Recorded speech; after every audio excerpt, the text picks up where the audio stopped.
Hello everyone, Agent of Doubt here, and today I'm going to make a video response to The Amazing Atheist and his video, A Plea to Hillary Voters, Please Don't.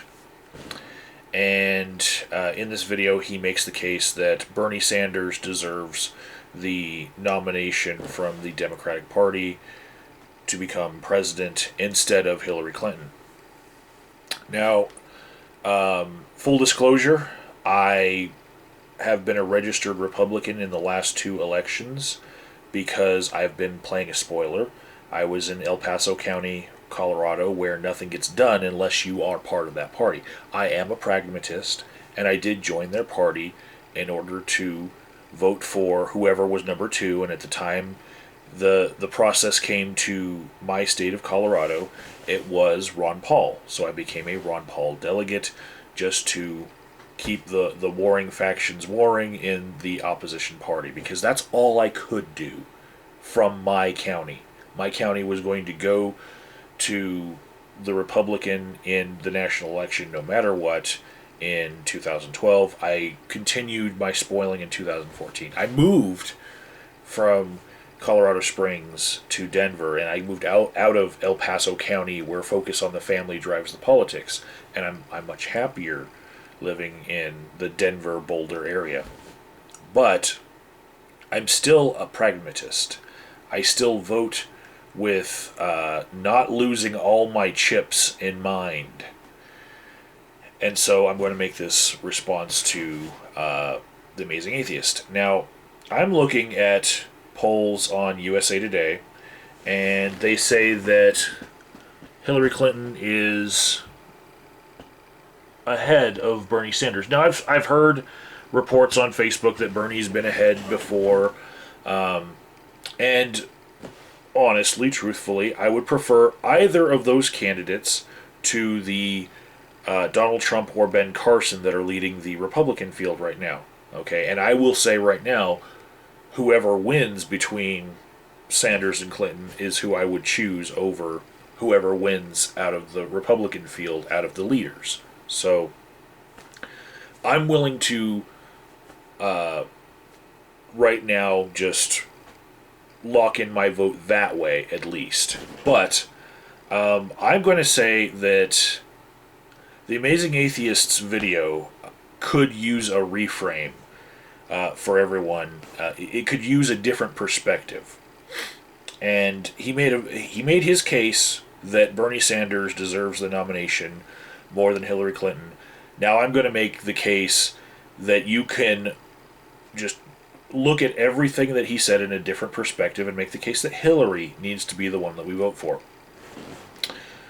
First, TJ said that Hillary is a shape-shifting person, reptilian, who changes her mind. She's a calculating monster. She only makes decisions based on what's popular and what's trending.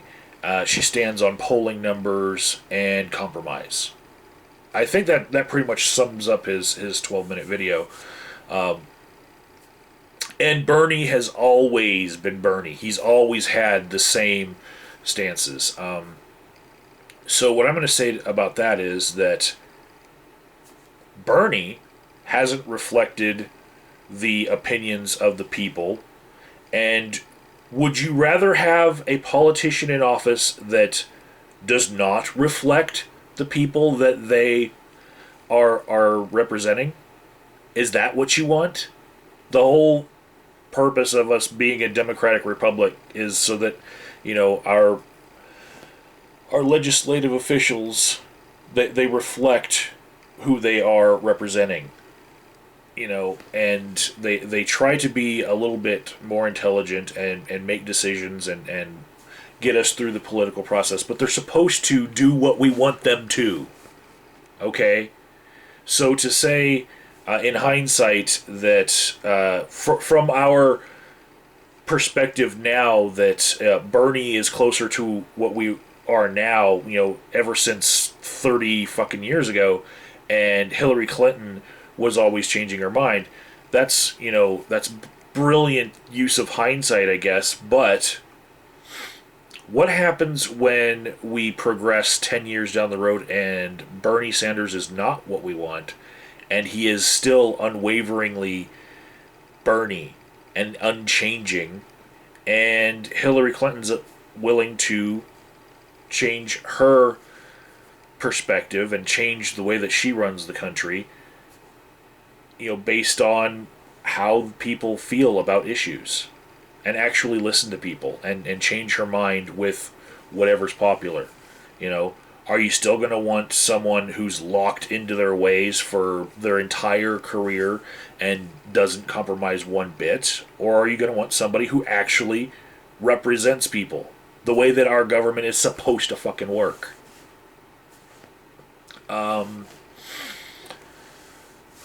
Next, the next point that TJ makes in his video is that Hillary isn't a good leader because she follows polls. And this is a direct quote from TJ. A true leader can convince people of their vision. That's what he said. In the same fucking video, TJ shows a clip of Bernie Sanders talking to a fucking empty room. How fucking effective was that as a leader for him to convince people to change, and follow his vision when he's talking to fucking empty rooms for 30 fucking years? Bernie Sanders did not change the American public's opinion into supporting him. Bernie Sanders held that opinion for 30 fucking years and nobody listened to him.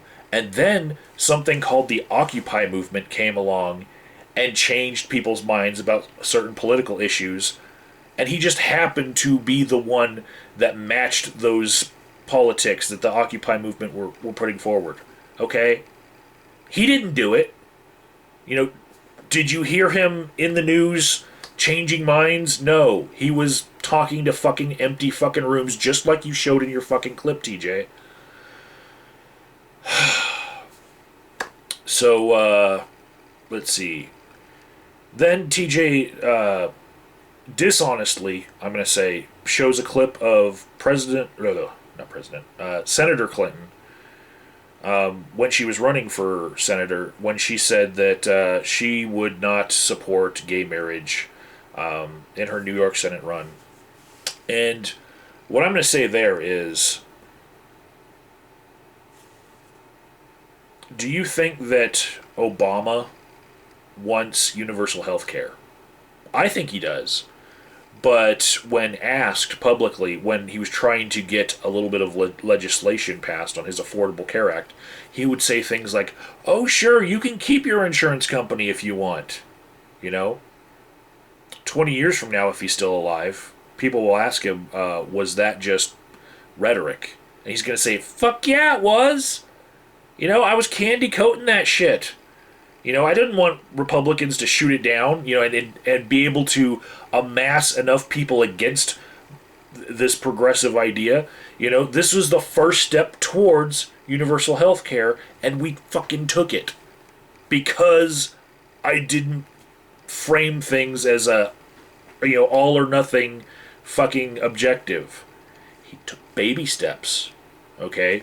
Now, Hillary Clinton would have realized in that 2004 Senate run, because of polling numbers, that if she were to come out and say, oh yeah, I'm for gay marriage in New York, just blatantly, openly, she would have maybe gotten 2% more Democrats to vote for her. And she would have enraged 20% more Republicans to vote against her. And then we would have no Democrat in that senator's office. Okay?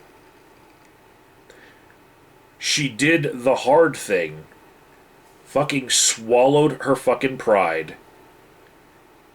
And only put forth what part of her agenda she could get the opposition to not fucking mobilize against. Okay?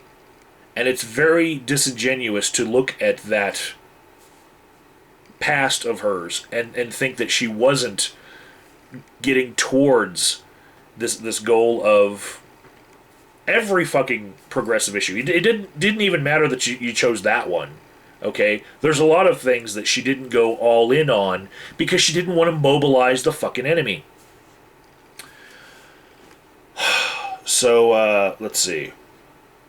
You say that truck drivers and hairdressers is how she put it, that she was getting her opinions from. And you say that Bernie Sanders listens to smarter people.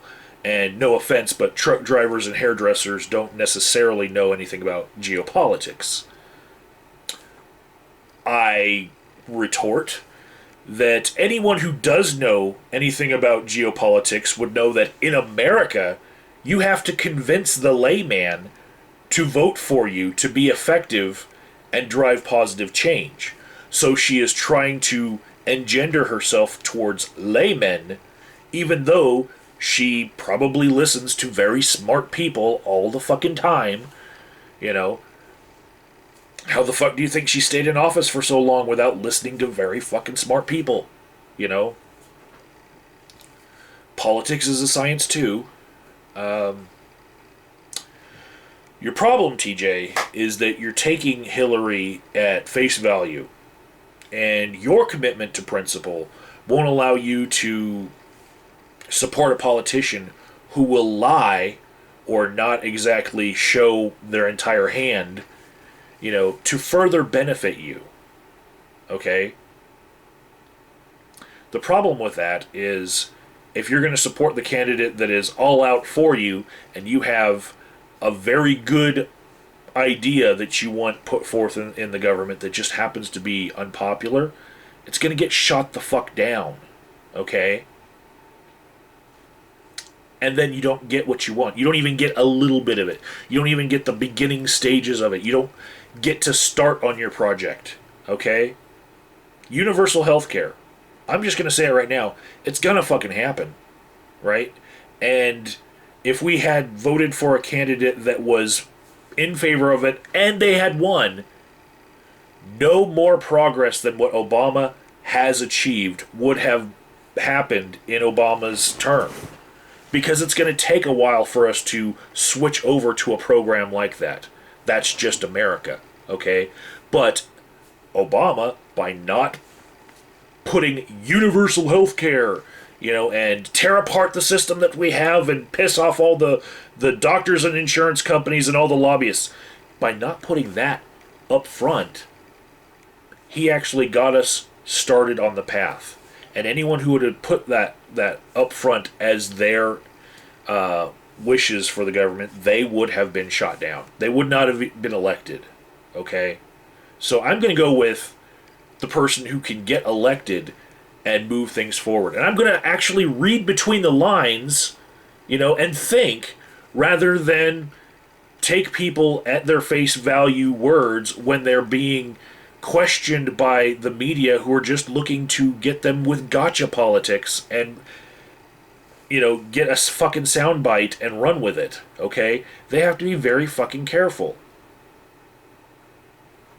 So when you look at someone's record, okay, don't just look at what they fucking said in sound bites. Look at what they were overall supporting.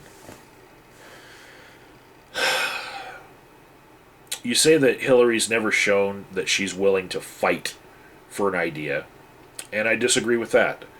I'm going to say that Hillary's fought for progressive ideas her whole career by candy coating ideas in a way that gets past the conservative sniff test and doesn't enrage evangelical Christians and conservatives to vote as a bloc and remove any chance whatsoever of liberal values succeeding. Okay? What you want is to be able to piss off that voting bloc and get what your ideals are. And you can't have your cake and eat it too and get to piss off everyone who you think is wrong. It's just not going to work that way. The more you fucking piss them off, the more they're going to show up at the polls on fucking election day. Right? That's why she's in office and you're not, TJ. And as far as just wanting her to be the first woman president, no. I want a centrist who is left-leaning, who's going to get stuff done, rather than somebody who is from the extreme left who's going to fucking, if he does get elected, gridlock our fucking government where nothing gets passed and we have just fucking, filibuster after fucking filibuster. Or, on the other hand, we have just a whole field of Republicans that I consider all extremists. We got one centrist here, and that's why I've put my eggs in the basket of Hillary. So, I hope I've defended my choice right now. And we'll see if Hillary actually makes it to the end. And we'll see if maybe, because the math is really simple on that side, maybe we'll just get a combined ticket, and everyone who's arguing about which one it should be will at least, have to say, well, put our pitchforks down. At least we've come together and kept the fucking evil of stupidity out of the fucking presidency. Bottom line.